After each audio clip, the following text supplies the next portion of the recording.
At the present time, it is of paramount importance that the women and girls of our country be given training so that they may do their share in the war emergency. They needed the women to work in these places where they made these war supplies. And when I was in Johnstown, I was like 20 or 21 or somewhere there. That was in like 1940, 41. And so I thought, gee, that's, for me, I ought to go. Never was out of town. And I thought, oh, maybe that'll be something different. So I did the only thing I could is work for Sylvania. That was my part. And I think most of us, we just had no qualms about it. We just went, and that was it, And I learned how to weld, spot weld.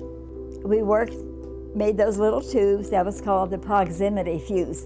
And we had no idea what they were for because it was all secret work. And we had to be, they had to put their wands on us when we went in and out. We weren't allowed to bring in a big purse, just a little thing, somewhere for our key and maybe lipstick, and that's it.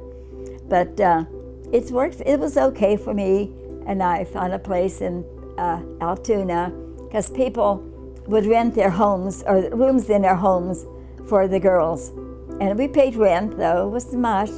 I don't even know what, $10, $12, I forget. But we didn't make much more money either. I don't know how many, but there was a lot of women working because that was the best jobs you could get for a woman too at the time. Inspection is a job for women's fingers. Careful checking at this stage is essential to the smooth functioning of the completed mechanism.